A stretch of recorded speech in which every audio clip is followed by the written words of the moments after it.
사진 출처 언스플래시 주담보대출 대환은 최근 금리 인상으로 인해 주목받고 있는 금융 전략 중 하나입니다. 장기 대출 상품인 주담보대출은 금리 변동에 따라 월 상환액이 크게 달라질 수 있어 대출자들에게 상당한 재정적 부담을 줄 수 있습니다. 이때 대환 대출을 고려하는 것은 이자 부담을 줄이고 더 나은 조건으로 대출을 갈아탈 수 있는 좋은 방법이 될 수 있습니다. 대환 대출이란 기존의 주담보대출을 상환하고 더 유리한 조건의 대출로 재융자하는 것을 의미합니다.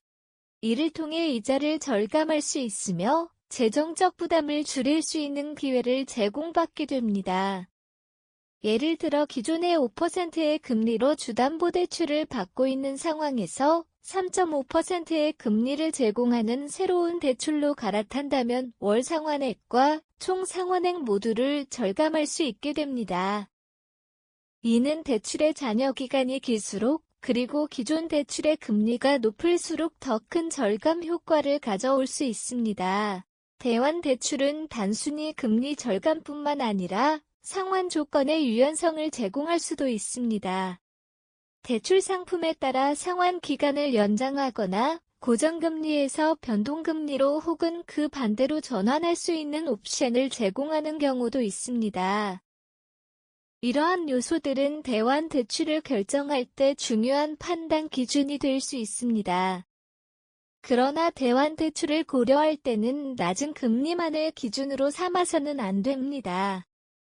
대환을 실행할 때 발생할 수 있는 여러 가지 비용과 조건을 종합적으로 검토하는 것이 중요합니다.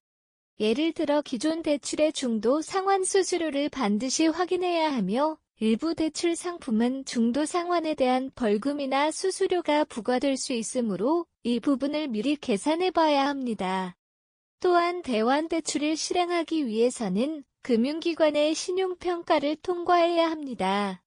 신용점수, 소득 수준, 부채 비율 등이 중요한 평가 요소로 작용하며 이러한 요인들이 대환 대출의 승인 여부를 결정짓습니다. 대출 신청 시에는 소득 증빙 서류, 기존 대출 관련 서류, 부동산 담보 관련 서류 등이 필요하며 대출 신청부터 승인까지의 절차와 소요 시간을 충분히 고려해 대환 시기를 적절히 조절하는 것이 중요합니다. 대환 대출은 신중한 분석과 준비가 필수적인 과정입니다. 잘 활용하면 이자 절감을 통해 재정적 여유를 찾을 수 있는 좋은 방법이 될 수 있지만 반대로 잘못된 판단으로 오히려 손해를 볼 수도 있습니다. 따라서 대환 대출을 고려할 때는 각 개인의 상황에 맞는 최적의 선택을 하는 것이 중요합니다. 사진 출처 언스플래시 대환 대출은 주담보대출을 이용하는 많은 이들에게 이자 절감과 더 나은 대출 조건을 제공할 수 있는 기회를 제공합니다. 하지만 이러한 대환 대출이 항상 긍정적인 결과를 가져오는 것은 아닙니다. 대환 대출의 혜택과 함께 이를 이용할 때 주의해야 할 리스크도 존재하기 때문입니다. 대환 대출의 주요 혜택 중 하나는 이자 비용 절감입니다.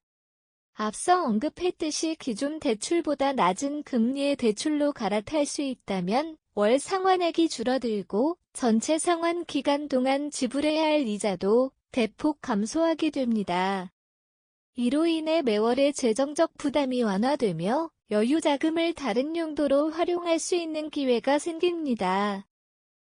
또한 대환 대출은 상환 조건을 개선할 수 있는 기회를 제공합니다. 예를 들어 기존의 변동금리 대출을 고정금리 대출로 전환하여 금리 변동에 따른 리스크를 줄일 수 있으며 반대로 고정금리에서 변동금리로 바꿔 향후 금리 하락에 대비할 수도 있습니다. 그러나 대환 대출에는 몇 가지 리스크도 수반됩니다. 먼저 대환 대출을 위해서는 기존 대출을 조기 상환해야 하는데 이 과정에서 중도 상환 수수료가 발생할 수 있습니다. 이 수수료는 대출 계약에 따라 다르지만 상당한 금액이 될 수 있어 대환 대출의 이자 절감 효과를 상쇄할 수도 있습니다. 또한 대환 대출을 받을 때 새로운 대출에 대한 심사 과정이 필요하며 신용점수가 낮거나 부채 비율이 높은 경우 대출 승인이 어렵거나 조건이 불리하게 설정될 수 있습니다. 따라서 대환 대출을 고려할 때는 이러한 리스크를 철저히 분석하고 관리하는 것이 중요합니다. 먼저 대환 대출이 실제로 이자 절감을 가져다 줄지 꼼꼼히 계산해 봐야 합니다. 중도 상환 수수료 신규 대출의 수수료 및 기타 비용을 모두 포함한 전체 비용을 비교해 본 후 대환 대출이 경제적으로 이득이 되는지 판단해야 합니다. 또한 새로운 대출의 조건이 기존 대출보다 명백히 유리한지, 그리고 대출 상환 계획이 개인의 재정 상황에 적합한지 신중히 검토해야 합니다. 그러나 대환 대출은 잘만 활용하면 이자 절감과 재정적 안정성을 높이는 유용한 도구가 될 수 있습니다. 하지만 이를 실행하기 전에 충분한 정보와 분석을 통해 리스크를 관리하고 최선의 결정을 내리는 것이 필수적입니다. 대환 대출은 많은 이들이 이자 절감과 재정적 안정을 위해 선택하는 전략입니다. 성공적인 대환 대출 사례를 통해 이 전략이 얼마나 유용한지 알 수 있습니다. 예를 들어 A씨는 5년 전 5.5%의 금리로 주담보대출을 받았으나 최근 금리 인상으로 인해 재정적 부담을 느끼게 되었습니다.